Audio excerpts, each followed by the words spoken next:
And we are live. Hello, everyone. Very cool intro. Very cool. Love it. Love it. I like it. And hello, everyone. We are back with our weekly Fireside Chat and Steady State team. Thanks you all for joining us today. I'm Crypto Empress, and I'm here today to delegate the Fireside Chat and to help you get your questions answered. Feel free to write your questions in the stream chat, and I'll forward them to our speakers. We also remind you to take part in our Steady State meme contest. Only one day left to participate. Show us your creativity, funniness, and quality with a meme about Steady State. And who knows, you might become our lucky winner. And also, we invite you to take part in Steady State's ambassador program, where up to 200,000 risk tokens will be distributed. All the information can be found in Steady State's Telegram and Discord channel. Today, we take into discussion the legal issues within DeFi with our speakers, the founder and CEO of Steady State, Jonathan Libby, Paulo Coelho, who is the co-founder and general counsel of Esquire, and our special guest, the partner of Krowne Law, Aaron Krowne. Please keep in mind that we are not financial advisors and nothing we say should be taken as such. This is for entertainment purposes only. For many crypto enthusiasts, the decentralized nature of digital currencies is a big draw, which, unlike traditional currencies, aren't backed by any institution or government authority. But regulatory guidance, on the other hand, can help protect investors. What are your personal opinions on the most concerning regulatory issues today? Aaron, you want to take it away first? Sure. Yeah. I mean, I think probably regulators at the top in their crosshairs are any sort of arrangement where yield is paid, probably above that stable coins, at least in the U.S. There, I think you have banking issues plus monetary issues that they're really concerned about in financial stability. But then any sort of yielding arrangement, and then any sort of fractionalized or pool arrangement, particularly in NFTs, where that might be, below the surface. So those are sort of the top three. And then I guess as just a general issue in the backdrop is KYC and money laundering concerns. So those are really the top issues in my view. For sure. I agree with the KYC and money laundering issues. And then for companies like Steady State and anyone else working in the industry, I think the lack of clarity and sort of the fighting over jurisdiction when it comes to the various regulators leaves the industry in an unknown, and it could even drive, at least in the US, drive great innovation out of the country, which is something I'm passionate about and don't like to see. I'd like things to stay where they're being created. Yeah, and there's Paolo and I were talking about this before. There's two sides to this. There's both the regulators not understanding crypto, and then trying to fit the old regulatory structures into something that is in large part new. Not everything is completely new, but some parts of it are pretty unique. And on the other side is the crypto community that gets really into the weeds of the new tech and isn't really communicating with the regulators or trying to find compromises. And this is starting to get better. There's starting to be more lobbying outreach. But it's certainly, we need more of it for sure. And really for the crypto community to come to regulators in the general society and say, hey, this is why you should use this infrastructure. Here are the advantages. And it is worth, finding a way to make this legal. Yeah, I think there's a big disconnect, right, between not John, but between, people leading companies like this, like Steady State and regulators. And you have leaders of companies who think that existing, like you kind of alluded to it, Aaron, like existing laws can apply to a lot of this. But then there's like these niche little aspects that are unique to crypto blockchain that lack clarity. There's nothing there, and it's borderline illegal or just not clear. Yeah, especially the issue of decentralization is it really doesn't have any parallel in the law that came before crypto, and it's something that SEC in the U.S. has started talking about, and even sort of at a high level outlined some guidance and said they won't treat Ethereum as a security, but there's no detailed guidance anyone can really operate by.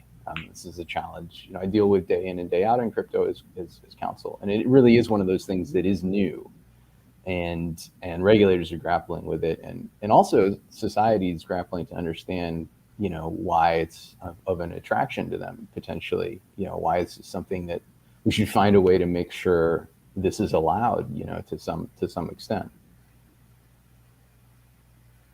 Yeah, I think John asks me at least once a week how KYC and everything applies to a decentralized product. And it is unclear. It's definitely something that's needed, like the oversight and protecting against, funds coming from terrorist organizations, human trafficking, etc. But it's the how, I think, that's like the big question. Like, how do we go about it, especially with the fundamentals of DeFi being decentralized and away from the typical traditional regulatory systems. John's awfully quiet. I'm letting the lawyers talk, right? You just gotta let them go at it and let them tell you. And I'm not a lawyer, so I'm listening in. I have my own thoughts and opinions, but they're doing great, so I'm just gonna let them talk, right? Well, I hope we hear from you more substantially. Feel free to key off of us. But I think a good thing to kick in is when you think about decentralization and KYC, right? It's kind of like this new thought where before a transaction would happen, let's say you would need a bank account, you would need two bank accounts maybe to process money going to either a third-party vendor or whatever. The new bank account is a wallet address, right? And that's all you need. And so whether you have a MetaMask, whether you have a Ledger, whether you have anything, that is the new bank account. And so basically, when you think about KYC, the only thing you can KYC, in my opinion, is decentralized ecosystem, where the point is anyone is allowed to participate. Any part of the world, there's not necessarily the bottleneck is the innovation, where anyone can participate, anyone can be a part of the community if they want to, as long as they create value, they can receive a form of income, and so that's kind of the whole point. One of the big points of DeFi, in my opinion, and the wallet address is the key to being able to access these ecosystems. So when it comes to KYC. It makes how do protocols comply with KYC? Well, it's not necessarily about the protocols. It's about the bottleneck, and that is the wallets, right? And the wallets need to be the ones, and there are wallets that are whitelisted, there are wallets that are blacklisted, and anyone can generate a brand new wallet randomly. And by generating a new wallet, that needs to be the access point by which you work in an ecosystem. So when I think about KYC, I think the only way to go about doing it in this ecosystem has to be tackle the wallets, right? Tackle the addresses, and rather than the actual protocols. And but on the lines of KYC itself, the point is participation, right? When you limit participation, it gets very foggy, and that's like the two dynamics. I think there is the whole point. Anyone can participate. You can't regulate a protocol to KYC necessarily. You have to regulate the wallets, right? The wallet is the bank account address now, the new bank account. So that's where you got to focus the attention. And regulators haven't gotten there yet. They don't even know what a MetaMask is. So how do you, if you gave every congressman a ledger, they would look at it and throw it in the trash, right? 90% of them, and that's where we're at right now.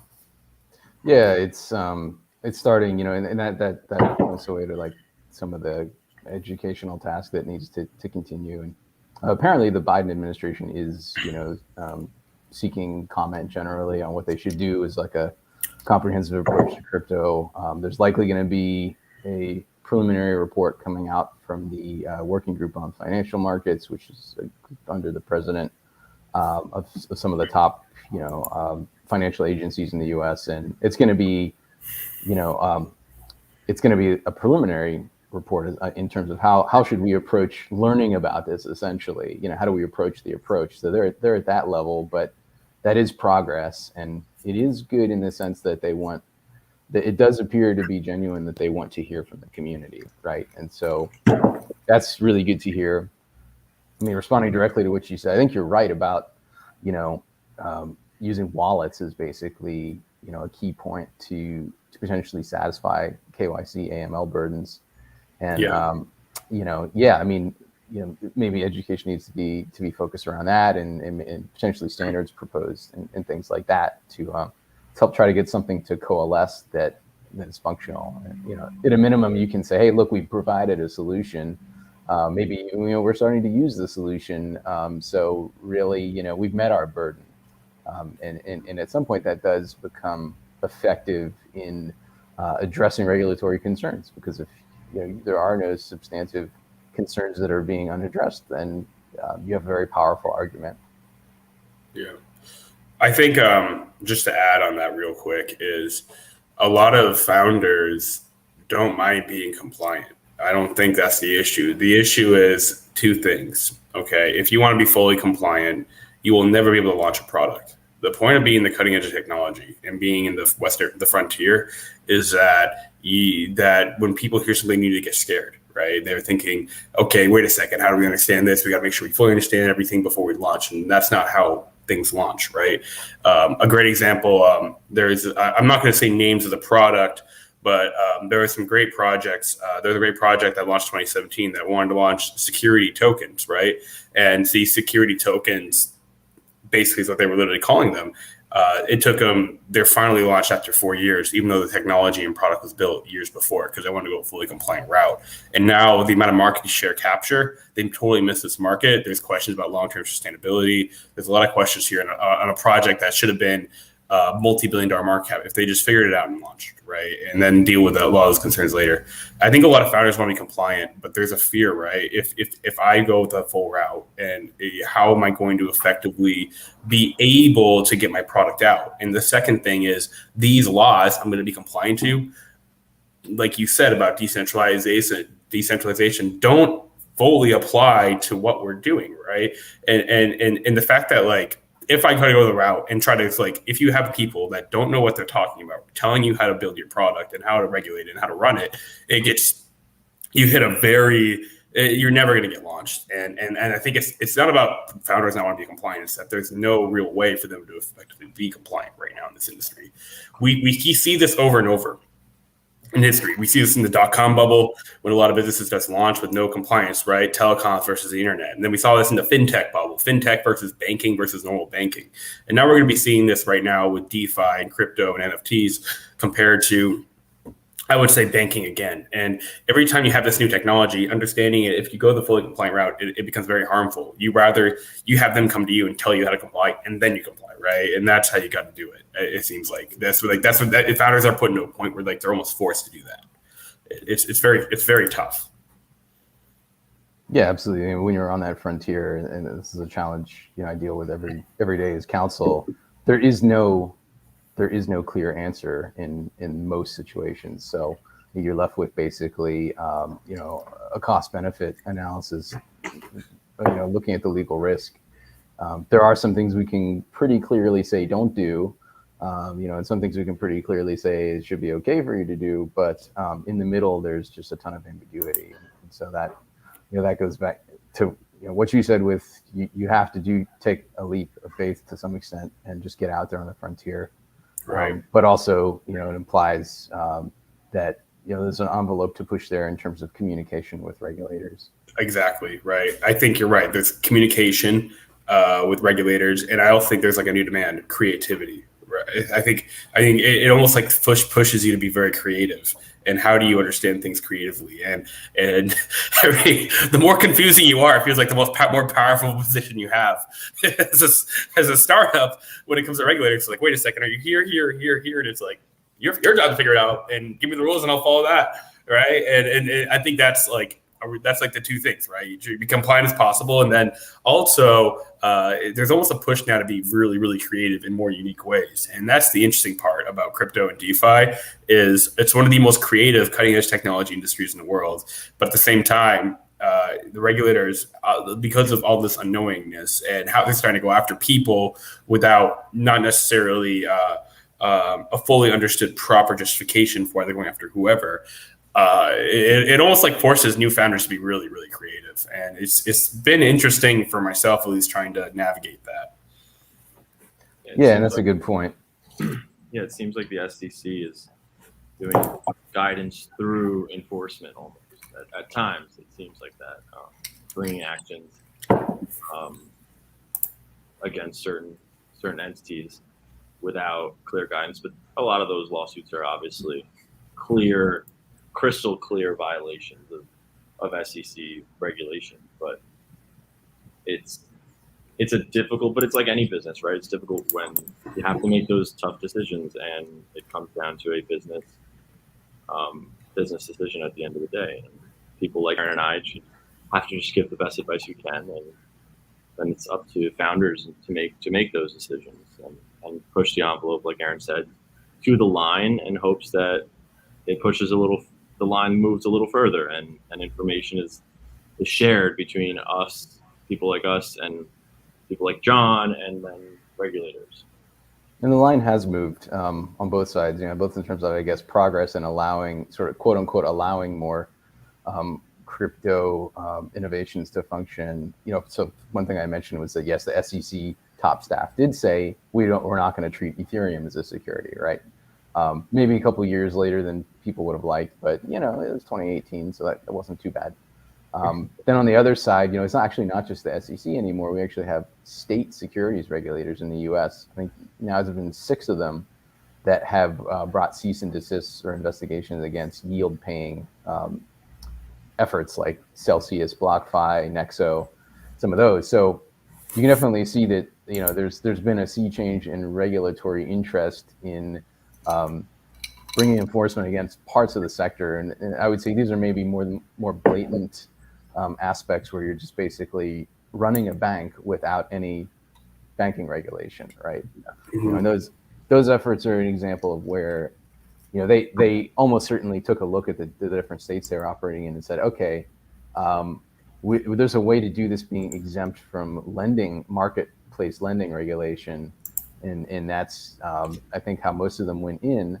But there's ways to characterize it as securities. There's ways to characterize it as banking, and I think regulators took the low-hanging fruit and characterized these as securities and said, no, we're not going to buy your argument. This is exempt lending.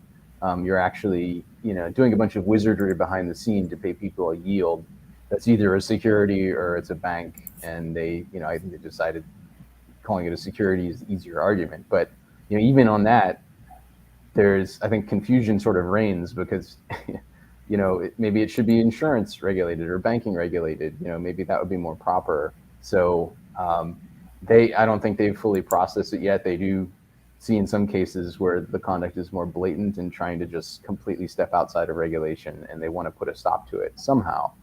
So that front has moved as well as there being progress on some other fronts. Unfortunately, most of the positive progress has been statements of sentiment, more generic statement of sentiment from regulators and the SEC. But that is starting. The needle is starting to move there as well. Well, I personally definitely agree with what Jonathan said about how companies definitely want to comply, but just from my experience over here in Estonia, they are actually writing a new cryptocurrency law for the companies who want to get licensed over here, and it's really hard for them to comply because, for example, what they want to write in is that I'm a customer at this crypto licensed company and I send money to you, then also the company has to collect my personal information, the information from the person who I'm sending this money to. If you even want to get the license, you have to pay 300,000 euros to even get the license. So they're making this very hard. So I think it's very important to kind of maintain common sense and for them to see that they can't really regulate it the way the traditional finance is regulated. So yeah, I hope it all gets better here. But it's very interesting to hear what is going on over there in the U.S. It's going on everywhere. Yeah, I don't want to give the impression it's all about the U.S. I mean, the U.S. is sort of something of an 800-pound gorilla globally in terms of, being able to sort of extend the effective reach of its enforcement. That said, the recent move from the FATF to create, the so-called travel rule regulation, or really recommendation, because they don't have any binding force. However, they have, all the major countries, leading Western countries are essentially part of this, transnational financial regulatory advisor. And essentially, I think they're all going to adopt this travel rule notion as applied to crypto, which basically, mainly you can think of it as falling on centralized exchanges, but also other sorts of what they call VASPs, virtual asset service providers, where they essentially have a centralized nature that to send crypto between those entities, you have to send the same sort of KYC information you would for a bank, right? So that is in the process of coming, and the industry is implementing that. So that's a good example of how this process happens globally. That it's not just the U.S. It's most developed countries have the same sort of set of interests, and so it is coming, and I think it has to be dealt with. And there are cases, I think, where it can the burden can be made more reasonable. You just discussed some of them, Sylvia, on the burdens in licensing there in Estonia. Also, another, going back to the KYC and AML point, it's like, how many times do you need to go through the same sort of KYC AML checks, right? Why don't we just have like an independent standard and you do it once, and then occasionally, to refresh it. So it isn't really much of an impediment in doing something with a new DeFi project, for example. So, there's potentially a lot of both innovation and regulatory progress that could be happen there to meet in the middle. But what do you think, Aaron? What could the future foresee with regulations? Yeah, I think just more of that. Essentially, that there will be more KYC AML requirements that more projects will have to hook into. So the travel rule is one example. They're trying to do something in the U.S. where even to pass a rule where even if you take money out of a centralized exchange, you basically have to provide that kind of travel rule information on the external wallet recipient, and that's in comment. It might not pass, but there's always efforts like that to essentially try to treat everything like banking rather than cash, right? So regulators don't love the notion of cash, which is actually intrinsically anonymous, and so I don't necessarily expect crypto to get to keep that intrinsic anonymity, but I do think that reasonable compromises could be worked out, and they're going to keep trying to push the needle towards whatever they think will give them the most visibility into transactions and participants, and ostensibly to stop money laundering and all this horrible stuff that we do want to stop, but we also don't want to create burdens that create too much friction in commerce, and that's something where I think the community needs to keep arguing about how these things are providing innovations that are providing new capabilities to reduce friction and boost the economy. So I just see more of that back and forth happening. There will be new mandates that continue to roll out, but it's not the end of the world, right? There are ways to meet regulators in the middle and apply both innovation and communication with them to work things out. But now, how do you think DeFi, really expert on this stuff, how do you think like DeFi entities, like decentralized entities, are going to fit into this paradigm? Yeah, I mean that's a really good question. I do think that because DeFi is a novelty and it is a real thing. I mean, it does bring real advancement that is certainly not right for the old regulatory structures to apply directly, one-to-one to DeFi. I think there is room for things to be like a mutualized sort of arrangements where what you see is what you get, and whatever you put up at risk, you're potentially at risk of losing. or you're just you're taking on a set of arrangements that are in a smart contract that is transparent, and you just don't do it if you don't want the downsides that come with it.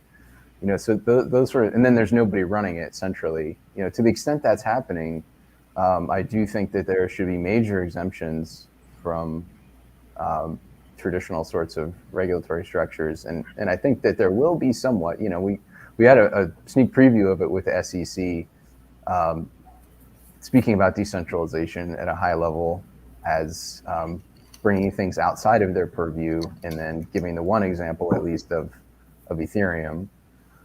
So I do think that will continue to happen, and maybe where the line is drawn at where things are more functionally regulated and where they aren't, maybe it might not be where we want, coming from a crypto innovation perspective, or maybe it will sort of fluctuate back and forth. But yeah, I do think that there needs to be sensitivity there to a novel situation, and really that is the core type of innovation in crypto, and I think we will find a way to work things out with regulators in the medium and long run.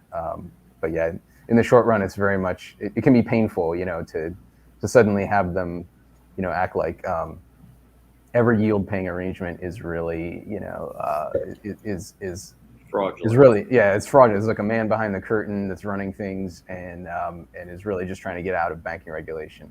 That is not true. And so there needs to be some sensitivity to that.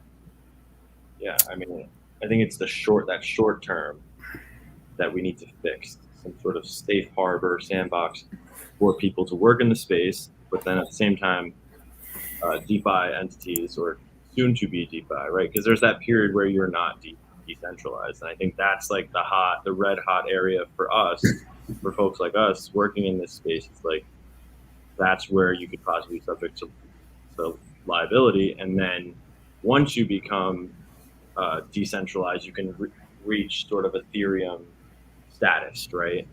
Yeah, and it might be good if there's actually, if that status is more formalized, right? So you meet certain benchmarks, and that's sort of like a new type of safe harbor.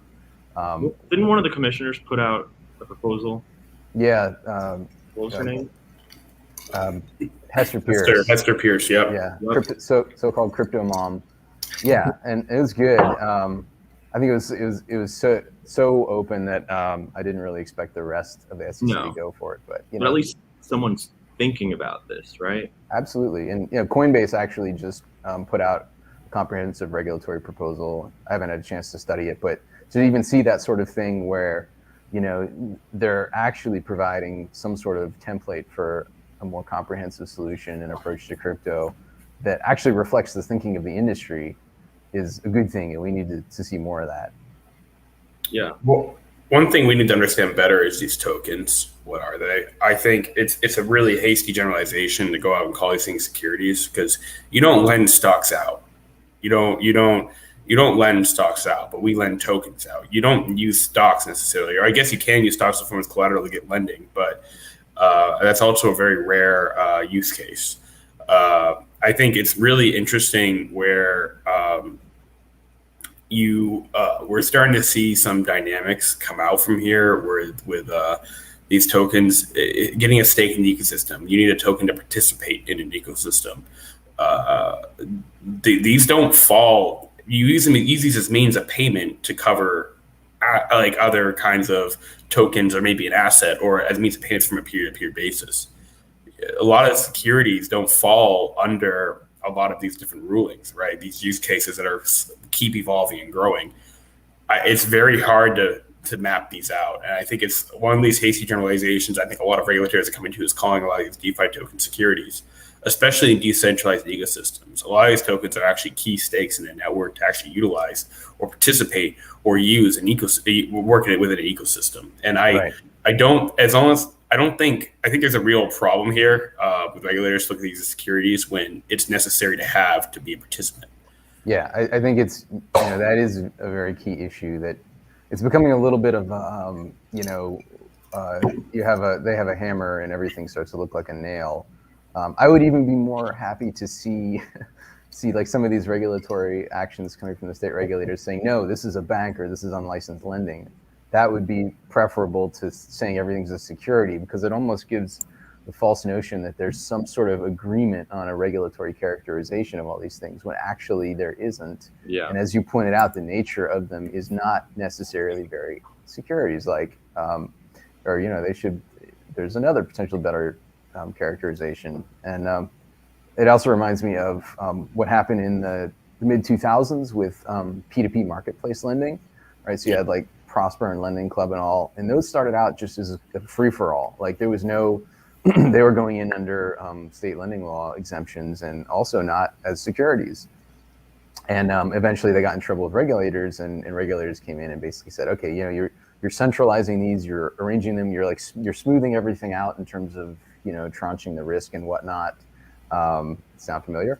And so basically they deemed them securities, or at least came to an agreement with these platforms that, yes, even though it's P2P lending, because there's such a strong central role and uniformity that, these things need to be bundled as securities. And so that's what they came up with in that case. But here we have, you have a more decentralized, quote unquote, central entity. If it becomes more decentralized over time, maybe that's not even the right treatment, right? So it is different, and maybe it's going to borrow from parts of that approach at the end of the day, or maybe insurance law is sort of the answer more for things like what steady state does. But it does highlight a key point that that if you have some sort of regulatory structure over you, maybe not necessarily functional, but it could be all or in part exempt. At least in that case, it shows you're not completely trying to evade all regulation, and that's a really important thing for the regulators. And if you read these enforcement actions by the states against Celsius and BlockFi and those guys, it actually says in there explicitly there is no other regulatory scheme that they're under, and so we're going to enforce against them under this, and it's sort of a low-hanging fruit, and so that's what they've done. But on the affirmative side, you can actually push for some sort of more tailor-fit regulatory scheme or sandbox or whatever, sandbox scheme or whatever it is. And I think that's a productive approach for crypto in the long run, rather than just saying, hey, it's all completely unregulated. I think the problem with decentralization too is, I think you pointed it out, but I want to make sure it's clear, is a lot of people think, I think decentralized groups are going to have to comply with regulators, but I almost think it's going to be the opposite. When it's decentralized, when it's fully anonymous, when it's people running and building, and every role being filled that comes to the staking ecosystem, it's almost like regulators are forced to figure something out with the decentralization, rather than like decentralized is supposed to figure something out with the regulators. When it's a fully decentralized ecosystem, take Uniswap for example. You can't shut down Uniswap. Okay, you can tell me you can take out Uniswap's labs, right? You can take out that Hayden Adams guy, right? You can go for anyone, but the reality is you can shut. The only thing Uniswap actually owns, okay, the only thing Steady State plans to own in the long run is maybe a front-facing like us as any kind of centralization, is maybe an IP website address, right? Or some kind of an address where people can log in the Steady State ecosystem. But once the code's running, once it's autonomous, once it's fully moving and decentralized, if someone shuts down that website, someone can easily copy and paste the website on top of the code. You can't stop it. And if it's run by a bunch of people, it's run by an anonymous group of people. It's run, and its roles, the participation is built where like you're paid on your participation, and anyone can participate. It's almost like regulators, in my opinion, have to wrap around decentralization rather than decentralize. This has to make sense to the regulators, and that's like probably my hottest take on what I think decentralization is really going to do. Is what it's going to be in the long term. Is it's going to really turn upside down how we understand compliance, and I think we haven't fully grasped how powerful that is. And the first time we had a realization about how powerful that is, really, I think, was the Uniswap subpoena, where we realized they can't actually shut down Uniswap, right? And that was how that was kind of like, I think if you actually told a regulator that and they realize that, it's kind of a scary reality. It's like, wow, like how much influence do I actually have in this ecosystem? How much can I actually influence? You can go to Robinhood and shut down Robinhood, okay? But someone could take literally a website, okay, any kind of website, the Steady State website, if they owned it, turn the IP, and then log into the code of Uniswap, and no one can stop it. And that's the power there is immense, and something we haven't even realized, I think, as a community yet, that we're going to realize I think in the next couple of years, everyone's going to have like an awakening, whether positive or negative, about how powerful that is. Yeah, a lot of people say DeFi is going to split finance, right? There's going to be a decentralized, if they can't figure it out, right? There's going to be a decentralized world, and there's going to be your traditional markets world. But yeah, I think bifurcating it like that maybe puts it well. I'd have to add that nuance as well, that a lot of it comes down to how much do you want to do business, right? You can put Bitcoin out there, right? Nobody's really doing business per se as Bitcoin. There's stuff that uses it, right? And people are using it as like a digital gold, but it's not like Ethereum. There's not really a lot of business, like in the startup sense and in functional infrastructure of commerce on that. Whereas you see that more in DeFi. That's really what people are shooting for. So to the extent you want to do business, that usually means with interfacing with the traditional legal world and the rest of society in some sense. And that's really the touch point for regulators to exert more influence. I'm not going to say whether, who's influencing who more. I mean, Jonathan, you might be right that, it ends up flipping more in the next few years to where regulators are more chasing DeFi and crypto generally, and maybe don't have as much ability to push around, the conversation and decide what type of regulation there will be. But, it will, I think, be a two-sided dynamic. At the end, because a lot of the money in crypto and coming into crypto is people who want to do business in some sense, especially like traditional finance. Now, we just saw like the Bitcoin ETF get approved this week, and it was probably, depending on your accounting, the first or second largest ever ETF launch, right? So that's yet another sign of institutional money wants to come into the sector. And to the extent that happens, you're going to see more influence of regulators, right? Yeah. We can all just throw software out there, and have it all be basically like open source software. But if that's all it is, you will find that the impact is more limited in terms of society.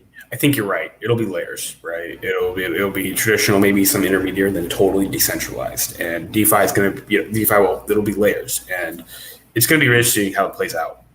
My kind of goal with steady state long term is maybe I have a vision about how that's going to work, right? You're saying I have some ideas, I think how that's going to work.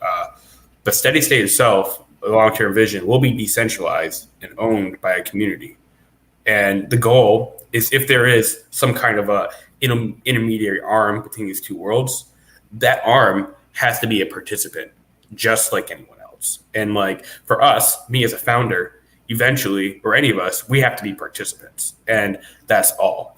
And I think that's the power, right? And it's also the pain, where it's going to be the pain point. And I think what's going to happen is you're going to have compliant arms with high token allocations that are going to be that middleware, where they have influential participation power. And I think that'll be the kind of the middleware we're thinking about and where it's going to end up looking like eventually. And that's kind of a weird thing to think about, right? Imagine a fintech whose goal is to get high amounts of allocations and protocols, and then compliantly act in the ecosystem on behalf of people. Yeah, that's a weird thing to think about, that, right? It may be, but there are some historical precedents. Like look at Linux, right? Mm-hmm. The Microsoft and the traditional IT world was battling Linux when it came out starting in the early 90s, and they're like, we have to stamp this thing out. Yeah. That was the perspective, and then actually eventually they embraced it. And I have like Microsoft Windows Linux installed, on my computer now, and I wouldn't have imagined that, 15 years ago. Mm-hmm. And it's become a situation where it just became, there actually is an interface of Linux into the rest of the IT world, where all these companies actually have active projects working on it and adapting it and making use of it, and the influence goes both ways. And now that's like ancient history, right? I mean, it's probably not even interesting to most people in crypto now, but that was like, that was on the forefront, 15, 20 years ago. And it could be very much a similar dynamic in crypto, where it becomes a two-way street, and you have the sort of so-called sort of traditional players actually end up realizing they need to bridge their way into it. And it's not like they totally, it's not like banks will go away or traditional finance will completely go away, but maybe its role will change and potentially be reduced in some ways. And then crypto comes in and, displaces some of that, as well as creates a whole new sector that they bridge over to. Mm-hmm. So I don't think it's without precedent. Yeah. And to go back to the power of the government to stop this, right, is like we need those institutional banks in order to turn half of our funds into fiat, right? So that's where they can stop the business part of it, I think. Aaron, correct me if I'm wrong. So no, yeah, for sure. It's that's where they can kind of put a stop to it, and then you'll have capitalists who want to make money and do business, and that's going to limit them from doing business unless and until there's another major currency like Bitcoin that is widely accepted, used daily to exchange for common good and whatnot. But yeah, like you said, capitalists. I mean, I think that's been a bigger force in crypto and moving it forward and sort of getting it into becoming more of an established thing. What's that? With Bitcoin this week, like that's a major exactly. The thing is that Bitcoin it governs itself, and here we are, right? Like, the force of wanting to do legitimate business, I think, is the overriding force of what is professionalizing, and making crypto sustainable. Aside from innovation, it's not really even the regulators, but there's an interplay between regulation and the sort of quote unquote capitalist contingent and the just massive raft of money that represents. Yeah, I do think this Bitcoin ETF is not necessarily the best thing. I don't know. I think it's a risk on top of a risk. But that characterizes a lot of things in crypto, right? And there will be others. There are Grayscale's already applying to transform their trust into another ETF. Yeah. Sylvia, I know you keep opening your mouth to talk, so we talk a lot. I just wanted Jonathan. So I just wanted to ask you guys, what do you think? Will we see a similar crackdowns with centralized exchanges as well, like with the KYC and regulations and all that? Absolutely, right? It's centralized exchanges. They're going to have to. I think the hard part that hasn't been cracked down yet, and I think crackdown's going to come, is what tokens are going at what exchanges and why and where and how. And that's going to be the tough part, I think, as exchanges. We haven't come to grips about what these tokens are. Like I just said, I think it's low-hanging fruit, like Aaron said, to be security, and it's a complex topic. But I think the crackdown, a big crackdown eventually going to come as the exchanges and what they're allowing on their ecosystem. I think we're really going to start seeing that. And what I imagine what they're doing now before they put a token is they get legal reviews, right? Saying this is not this or that before it goes to an exchange. But how much farther can that go? And how far down the line can they stretch that? And that's going to be interesting. It's take Huobi, it's called Huobi, and the exchange, and they what is it? China put a ban on all Chinese participants on their exchange, and they're a Chinese exchange, centralized exchange for crypto, and it's going to get brutal for these guys. Okay, I think they're about to launch operations very soon. They're about to recover very quickly, but. What happens if someone participates, right? Or if they start allowing certain tokens on there that the Chinese government doesn't allow? What happens there? And that shows the dangers of the centralization risk, especially in this ecosystem. First of all, it's confusing who regulates what. It's confusing what these are. When you pick a regulator, they can't regulate it properly. So and so everyone goes decentralized. And when you allow these people that don't necessarily avoid are opting to a community where like it's very hard for regulators to come after, right? And then this token for this community goes onto an ecosystem, a centralized exchange. Are they in trouble for putting that there, even though there's high demand, right? They're just simply following business practices and good business practice. They have fiduciary obligations as well to investors, and putting a token on there is a good fulfilling those obligations. I think we're going to see some real, when it comes to centralized exchanges and regulations, we're going to see some real pain points. That's all I can really say when it comes to legal and anything like this. Is real bad pain points coming along pretty soon.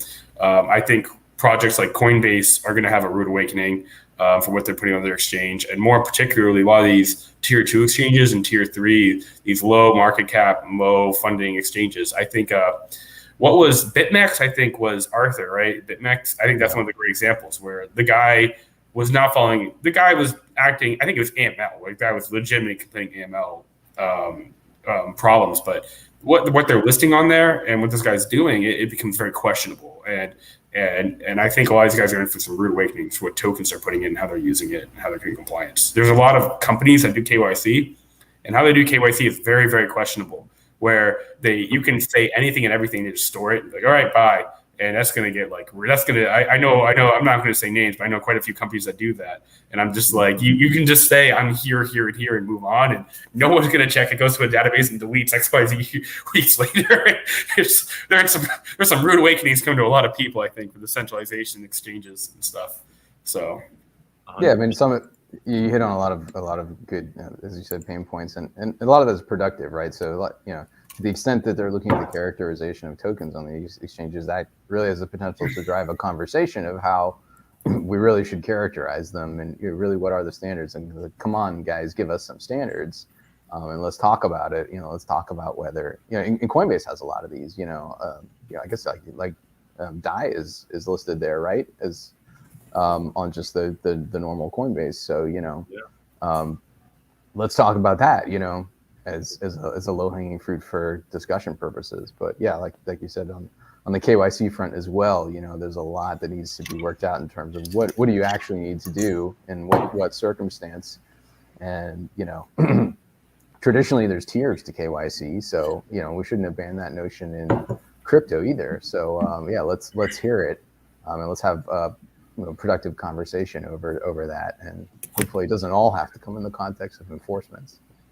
Exactly, and the enforcements end up highlighting these terrible bad actor CEOs who allegedly committed tremendous acts of fraud and are buying yachts, and Jonathan won't even buy a new cell phone that I could barely hear him on. You know what I'm saying?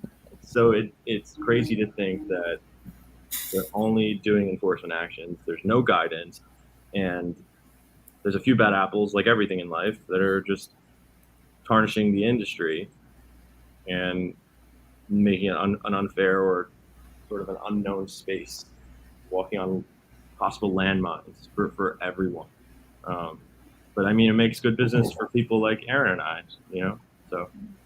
Yeah, let's hope that the overtures from the Biden administration will be bona fide, and we'll get more of a conversation going around that. And I think there's some global news echoing that as well. So, hoping for more productive conversation there.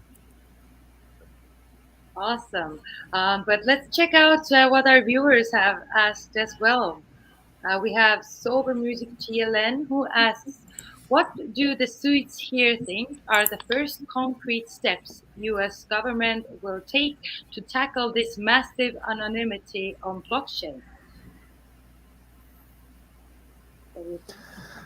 I think it's going to probably continue being what they've tipped their hand to, which is that at service points like VASPs and on ramps and off ramps, they'll probably continue to get stricter or push standards. I do think there's some acknowledgement. It's not always explicit that things that are just on chain and run in a decentralized way, they're not really even trying to regulate that, at least not in the U.S. In the U.S. may not end up being the worst offender on that, but definitely when it comes to like fiat, on ramps and off ramps and any sort of doing official business, that's where you'll likely see enforcement concentrated, and potentially more enforcement than we have so far. As far as concrete steps, no one can really predict that. But one thing we touched on that I mentioned was potentially having to do like a travel rule type disclosure just to take money off of a centralized exchange. So I think it's kind of ridiculous, and hopefully that doesn't pass. But it could be that sort of move that's coming next, at least in the U.S. Yeah, I agree with what you said about the U.S. Maybe not being the most stringent or strict like regulations or laws, because I've been reading about that the U.S. is likely going to take that middle ground approach, and that could be due in part to democracy and the demands of democracy. But We do have an ethos of innovation. Sometimes we forget, and you can even see, Gensler at the SEC going back and forth in his comments. Watch his lectures, and it looks like a different person. He's characterized some tokens as non-securities or vice versa, and now he won't characterize them. But I mean, it comes with the role, right? Yeah, I think he's of two minds of it. It's hard when you're going back and forth between, looking at the innovation and then looking at what the regulatory obligations are. So I think he's a good example of being somewhat, on the fence about some of these things, which just says we need more of a discussion process. There's also the same question from the same person coming from, can something that's unregulated be subjected to a penalty or punishment? Overwhelming yes. Right, Aaron? I mean, it's just about fitting it into, which is this is how we're operating, right? Like, we call Aaron, we say we want to operate as if this is a potential security, and we're gonna run our compliance, run whatever we do level. And that's because we expect that regulators will try to fit it into the current framework. I mean, that's Sylvia, like how the law works, right? There's a few layers. I mean, there's like, what I would call functional regulation, where like you get a license and you're overseen by a regulator. Maybe everything won't fit into that bucket. And then there's another layer where you're under a regulatory, you're under a law of some sort, but you're not functionally regulated. You're maybe exempt in some way. So in securities, for example, private placements will be under this, offshore issuance, to foreign persons from a U.S. perspective. So those are, they are regulated in the broadest sense by the SEC, but they're not functionally regulated. You don't have to apply for a license or register your security. And then there is enforcement around that. I mean, it's less burdensome and it's less likely to hit you, but they will bring enforcement actions against egregious cases. And then there's usually then there's one more layer, which is just sort of anti-fraud authority, and then general illegal acts. There's sanctions laws in the U.S., and that could potentially get some more teeth where you're expected to perform a sanctions check against someone who joins your network, as opposed to just getting them to sign a contract or terms of service that says, I am not a sanctioned, entity, right? So that could be a front that this moves on. But, once you get out of the functional regulatory area, usually the enforcement is like spot checking. They find egregious cases and they bring enforcements against them. And then the hope there is that those enforcements have a broader, equal and opposite reaction, and just sort of discouraging activity that may be truly wrong, or it may just be more of the activity the government doesn't want to see. Yeah. So hopefully that answers the question. Thank you. We have last question. That comes from Sober Music TLN. What is the stance on synthetic stocks or tokenized stocks securities? In the U.S., it's easy. Yeah, they're totally regulated. I mean, I guess I should have said that in my list of regulatory priorities earlier. But that's like the top one to expect to get shut down, or you'll have to not offer in the U.S. or offer in only a regulated manner. But to me, I don't understand the attraction. Like, if you want to offer like tokenized Tesla stock, just get on Robinhood, right? I mean, why do you even need that on crypto, right?